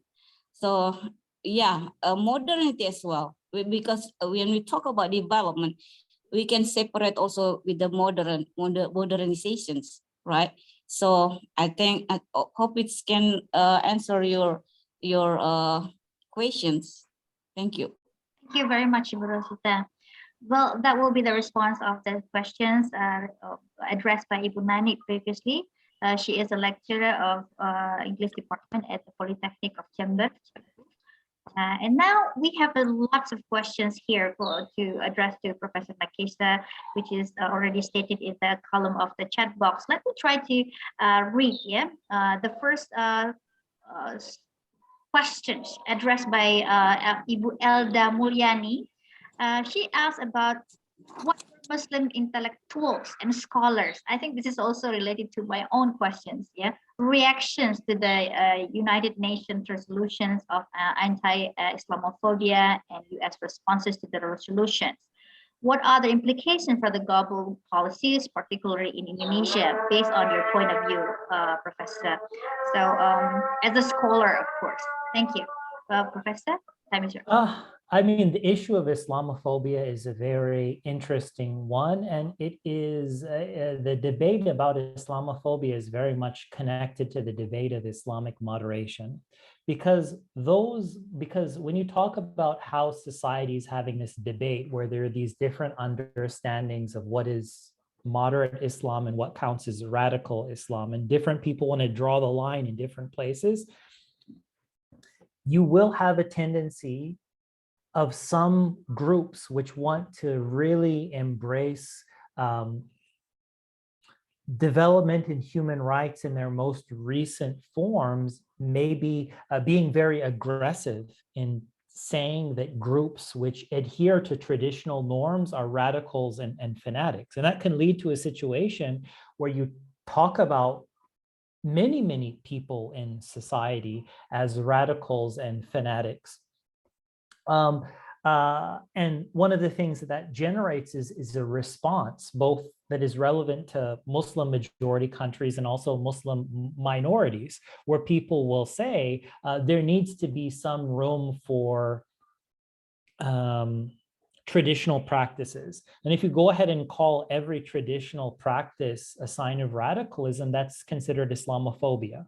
So it's one of the things about Islamophobia is this claim that every single practice that Muslims might embrace is illegitimate. So if they're veiling, if they have beards, if they teach traditional Islamic teachings in masjids, if you have people adopting traditional forms of Islamic dress, if you say all of this is a sign of radicalism, all of this is a sign of terrorism, then the idea is that you've gone too far. And certain people will say, you're not giving Muslims any ability to hold on to any of their traditional beliefs. And that can be a problem for Muslims in any society, but especially Muslims living in minorities, Muslims living in as minorities, because some of these Muslims who are living as minorities, I think it's pretty pronounced in places like India and China and France. But basically, all of you have almost all, any Muslim who engages in any type of practice is at least vulnerable to being called a radical Muslim and vulnerable being called a terrorist. So maybe you just have someone wear a veil or say, I'm going to eat halal meat. They're not associated with joining a political group, let alone a military group, but they will simply hold on to specific norms, and they will be called radicals or indeed terrorists. And when people will push back and say, this is Islamophobia, this is getting out of control, people who are bringing up the issue of Islamophobia are saying there needs to be more room. There needs to be more room to debate. There needs to be more room to accept that at least certain groups of Muslims are going to want to hold on to some of these traditional practices and maybe are going to be somewhat more resistant to adopting every new element of development in human rights. So I think that is the relationship between debates over Islamophobia and debates over Islamic moderation. But once again, these are also going to be to some extent affected by politics. So if you have a group of people that's very strong, they can go ahead and protect their traditions very well. So a lot of people might be afraid to criticize behaviors from the United States or China because these are seen as powerful countries. Muslims are often weaker, at least at this particular point in time. So there's and whenever you have a group that's weak, they are to some extent less able to defend some of their traditional practices and which are more likely to be stigmatized. And you have this problem faced by many minorities in Muslim countries. Thank you, Professor. That will be the answer of the Ibu, wait a minute, Ibu Edla Mudliani. Would you please add some more, Bu Rosita? Okay, you still mute, Ibu. I think the point is enough. We can continue to the next. Right. The next question, Professor. This is also related to our own Indonesians' condition, actually. how to implement Islamic moderations in Indonesian context in our daily life.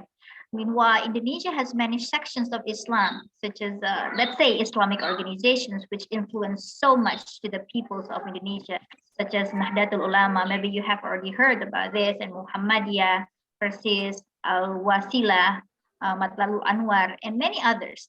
And every section has their own view about Islam. So which one that we actually would like to implement in our daily life? And then after that, based on your opinion, which one is more acceptable in Islamic world?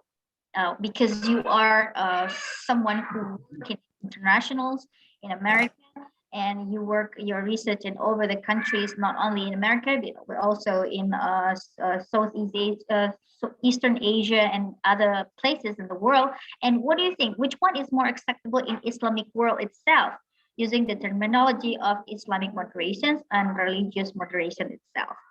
What do you think? Well, so it's my general policy to avoid really taking positions on the internal political affairs of any country, including Indonesia, because I'm not an Indonesian citizen, and I just want to really respect the authorities and the population of Indonesia to make their own decisions. But I will try and share some points that I think are relevant to the questions that you asked without taking a position myself. I think in an Indonesian context, one of the unique things about Islamic moderation is every government promotes a version of Islamic moderation that is consistent with that government's policies and the type of national identity that it's pursuing. So for instance, in Indonesia, Pancasila is an important element of Islamic moderation. Another important element of Islamic moderation is kind of local culture or kind of Indonesian culture.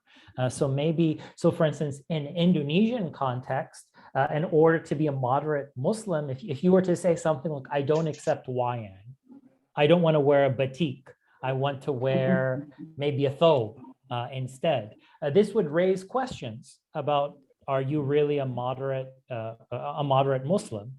It appears that you're someone who wants to say or is inclined to say, no, Muslims should not adopt these elements of the local culture. And that is an issue if you're trying to get the entire population to kind of share in this traditional Indonesian culture. Also, if you were to have groups in the Muslim society saying, will we disagree with Pancasila? That would mean opposing the government's policy and the government's overall identity. So for instance, in an Indonesian context, Pancasila and respect for traditional Indonesian culture is essential. That's very different in another culture. If you were to say, for instance, how does in France or in the United States or in Egypt, is it important to adopt Pancasila to be a moderate Muslim? They would say, I don't even know what you're talking about. I don't even know what Pancasila is. So that's an element of moderate Islam in an Indonesian context. Also, obviously, you don't need to adopt Indonesian culture, like wearing a batik and talking about how good wayang is if you're, if you're in a country.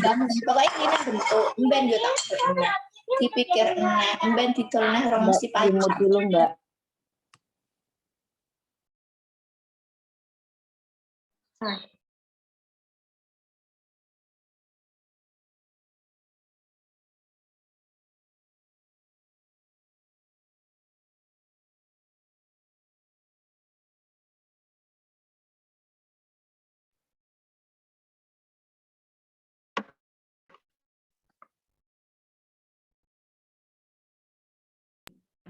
Oh yeah, now it's unmuted. Sorry.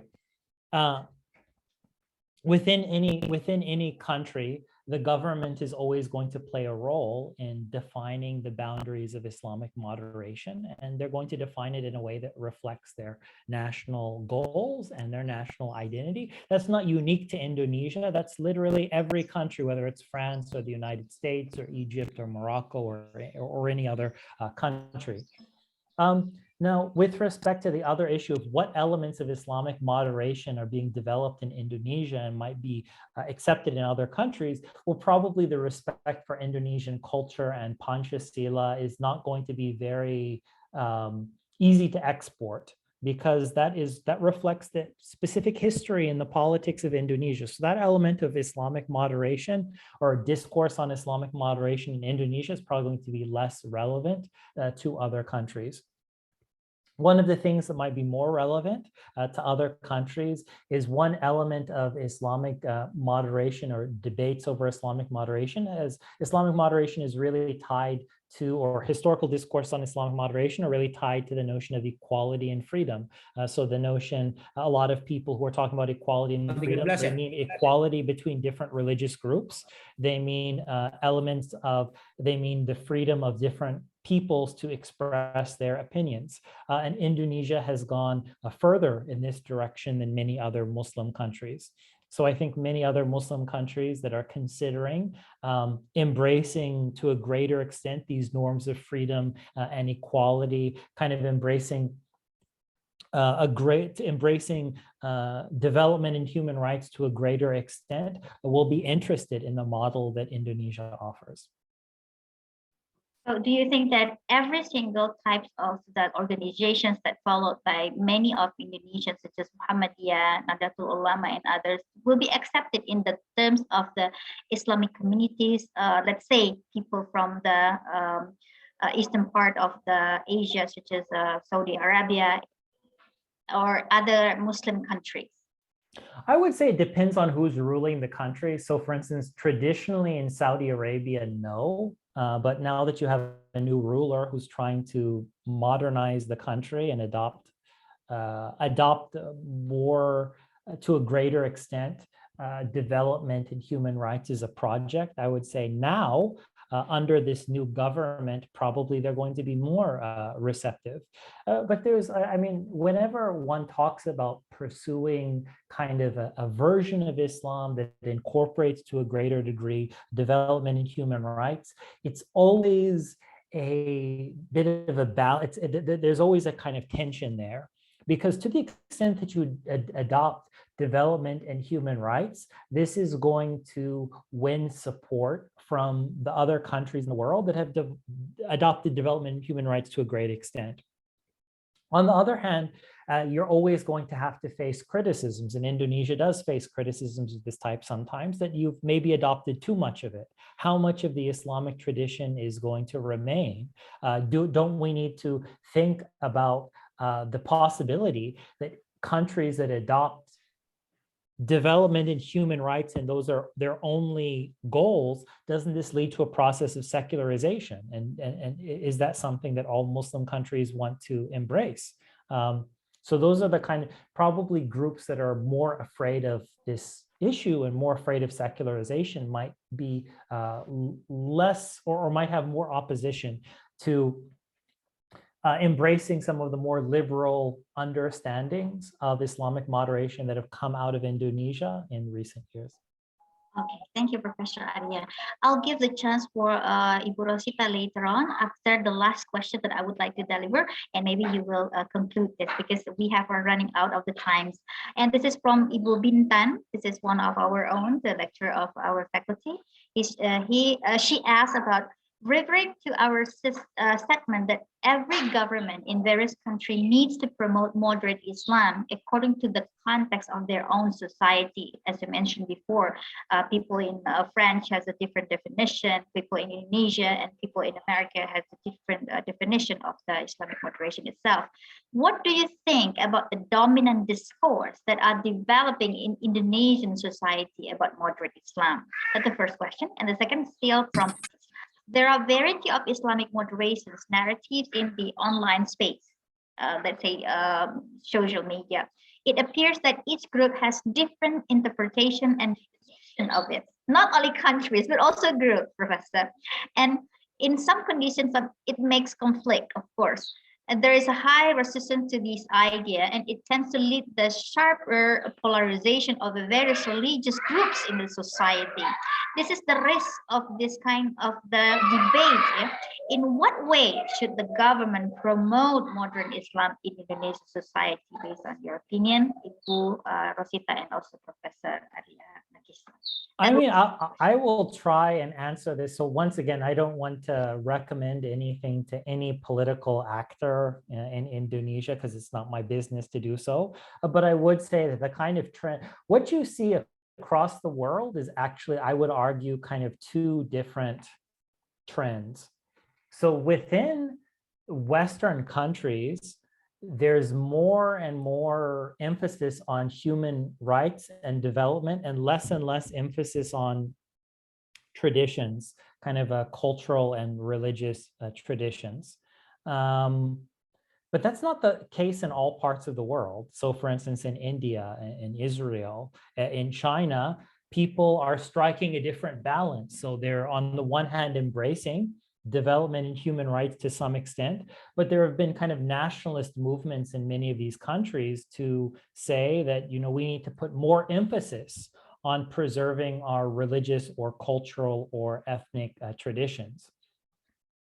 I would say in recent years, over the past 20 years, partially due to security agencies and the global war on terror, the Muslim world as a whole is moving in the direction of a more and more embracing development in human rights, putting more emphasis on that and less emphasis in preserving traditional religious and cultural traditions.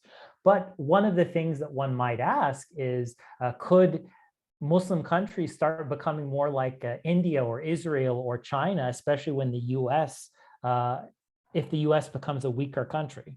So for instance, imagine in the future, the United States were to become a weaker country and it were able to play less of a role in providing political and financial support to efforts to create kind of a more liberal interpretation of a moderate Islam. Conceivably, you could have that result in a situation where Indonesia in the future strikes a different balance. Maybe it starts looking like some of these other countries in the world, which say human rights and development are good things, but we need to put, maybe we've gone too far, maybe we need to put more of an emphasis on preserving our distinctive religious and cultural traditions. But I don't know what's going to happen, but certainly in recent years, it's gone more in the direction of a more accepting an understanding of moderate Islam, which is more accepting of human rights and development, which puts somewhat less emphasis on preserving traditional religion and culture. Well, this is tricky, actually, Professor Nakissa, because when we talk about human rights, sometimes it's opposite of our values of Islam. Yeah, for example, there is a freedom of people to be what kind of sexual preferences that they choose. That is very controversial. Of course, it is not how they call it. We do not accept it based in the of Islam itself. Yeah, still, this is a pretty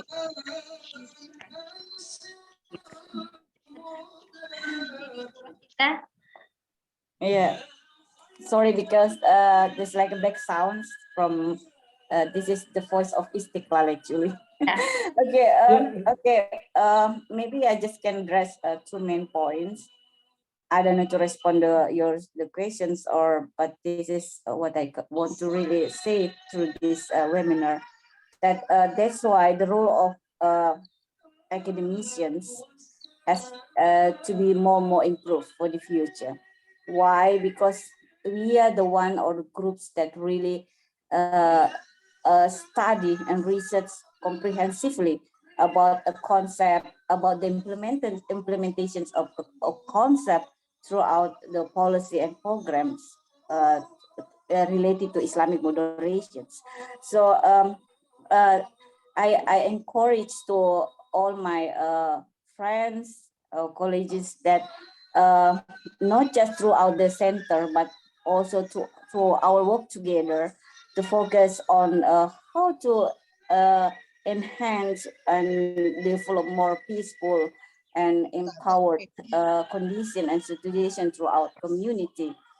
Because this is part of our responsibility, because everything, talk about radicalism, violent extremism, terrorism, is not threat to government only, it's threat to all people, honestly. And then we have to hear not just from the government side, but also to the community side, even to the group itself, quote unquote.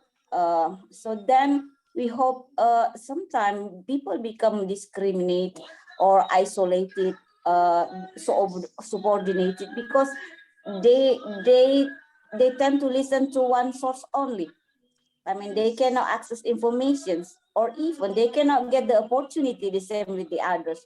And then to this point, they cannot really access to the resource. So we have to work for exclusions, more exclusiveness, to address the issue of violent extremism as a part of effort for religious moderations. And then the second, also about humanitarian works, right? So at this point, Islamic community development or social welfare or social work can be the first front to do that. How then we can learn more about the data, about the studies, and then to work throughout the policy and programs, now with the government, but also non-government organizations, and then to raise people awareness about the issue, the importance of the work together. Like Professor Aria and Nakissa say, it's not just specifically to the politics, but also to all people, I think, especially community. And then the last one, I want to say that PCPA itself, cannot be separate for the discussion of Islamic moderations, because it's using the perspective like in the M.Pd, that is not people can go first with the intolerance and then radicalism, and then violent extremism before go to terrorism. So then we have to be careful to assess in what level people participate in. Maybe like people that really, not just like a government, also academicians, and also the students, they should be aware about this issue, because the discussions, the penyebaran isu itu tidak hanya melalui specifically now, is more like in through social media sosial. Itu sangat-sangat efektif untuk menyebarkan paham-paham radikalisme.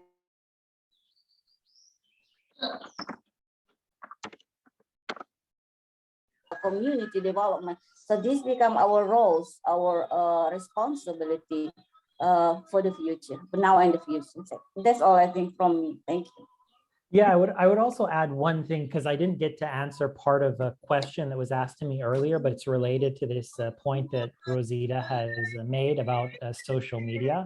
So if we look at historical efforts to promote a particular understanding of moderate Islam, governments over the past 150, 200 years have always exerted control over media. And once again, in the past, it was more newspapers. Today, it's going to be more social media. So in every country in the world, what you're going to have is every government is going to have its own understanding of what the appropriate version of moderate Islam is that it wants to promote. And it is going to institute regulations or policies that regulate social media accordingly. So for instance, if you speak in favor of the version of moderate Islam which are supported by that particular government, it's going to be able to spread on social media. And if you speak about a different version of moderate Islam, or a different version of Islam which isn't supported by the government, there are going to be restrictions. That's not part of any one government's policies. That's literally the case in every government in the world. So that's just something that people need to think about, that in terms of what type of regulations are going to be used in a particular place, it's going to reflect the priorities of their own government and their own society. Thank you so much. I would like to address our greatest appreciation M.Comdev Ph.D. for the response after our question. And then Ibu Elda Mulyani, Bapak Rashid, Ibu Intan, for the which is very considered as a scholar, because I believe that everybody who attends the webinar are involved into that part of the world. And I would like to give my highlight for this discussion. I do believe that all the audiences who attend today's webinar believe that Islamic moderations, Muslim get closer and as the a big part, the dominant part of the development of high level of knowledge and also the technology. So no matter the definition Islamic moderation that we're going to use, the easier to be accepted by the world, I guess, when we are being the part of the knowledge and then being today's going to be for everybody who are separate into that faces point of views of were actually we are a great part of the world.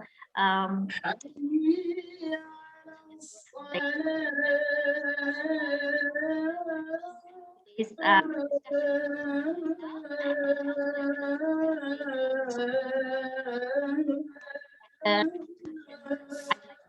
making it the wrong way, and I thank your understanding, Bapak Ibu, and all of the audiences. And I'm going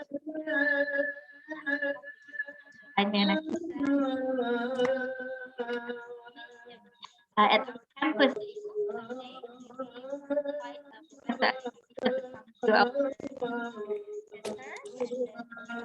Our campus, our faculty, we are very, very happy to have your. And on behalf of the committee, I'd like to say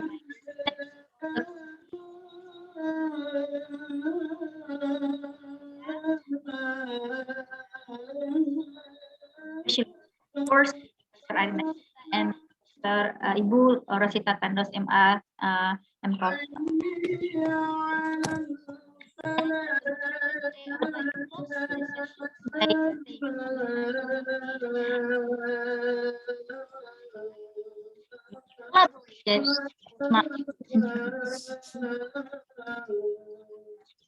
Discussion. Waalaikumsalam warahmatullahi wabarakatuh. Thank you, Mbak Ningsih. Thank you so much, Dr. Wahyunengsih M.Pd, for leading our mindful discussion. We were having the very mindful discussion today with our remarkable speakers, led by a wonderful moderator. To express our gratitude to them, we would like to hand a certificate for our speakers and moderator. First will be given to Professor Aria Nakissa. Thank you for transferring your knowledge in this event. And second to Mrs. Rosita Tandos. Thank you so much for transferring that knowledge also. And to our moderator today, Dr. Wahyunengsih. Thank you for leading our discussion. Finally, we come to the end of this event. Before we close this event, let us raise our hands together to pray to Allah Subhanahu wa Ta'ala, who will be guided by Mr. Rashid. The time is yours.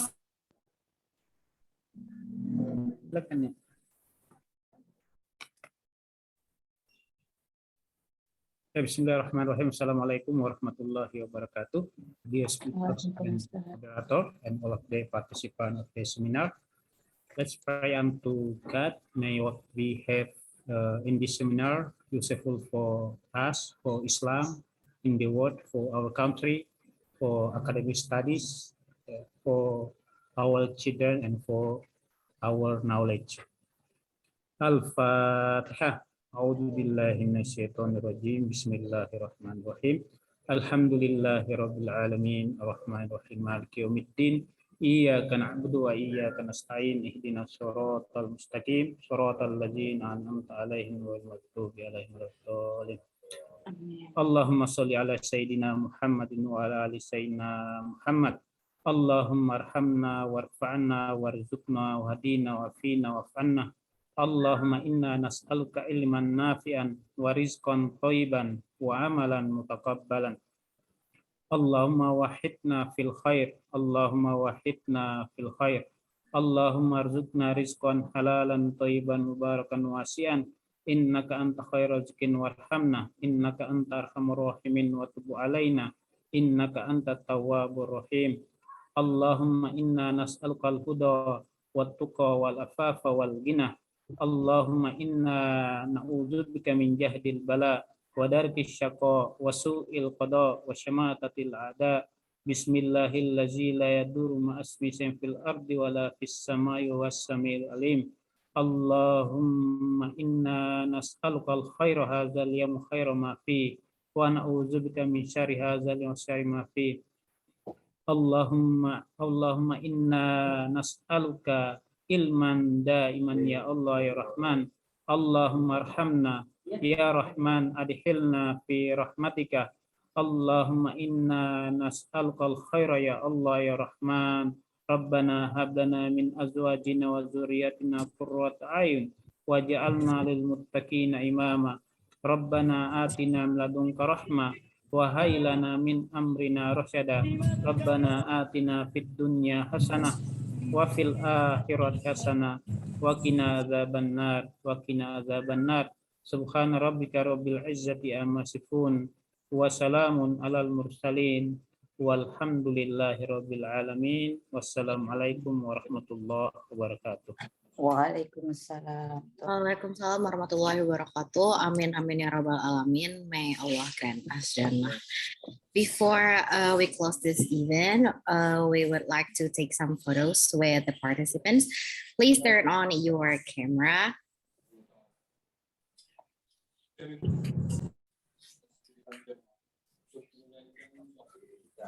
Siapa ini? Ibu ngapain? Okay, on the count. 1, 2, 3. Smile, guys. Once more. 1, 2, 3. Thank you so much. Last but not least, thank you so much for joining us today in this event. We do apologize for any mistakes in presenting this event. Thank you so much for your very kind attention. Wabillahi taufiq wal hidayah. Wassalamualaikum warahmatullahi wabarakatuh. Waalaikumsalam warahmatullahi wabarakatuh. Selamat kamu Terima tadi, kasih. Rosita. Terima Sukses ya. Mohon maaf lahir batin, Bu. Sama-sama. Terima kasih, Bu Naf. Thank you, Prof. Aria, Nakissa. Thank you very much. Terima kasih, Bu. Thank you, Prof. Ajak ke kampus, Thank Bu you. Rosita. Thank you, Prof. Siap. Makasih, Bu Rosita. Prof masih lama di Indonesia. Wahyu. Makasih Bu Rosita. Terima kasih, Pak. Terima kasih, sukses semua. Iya. Salam. Terima kasih, Bu Mita. Thank you. Jangan Matu tadi. Terima kasih, Pak Kajur. Iya, makasih sama-sama.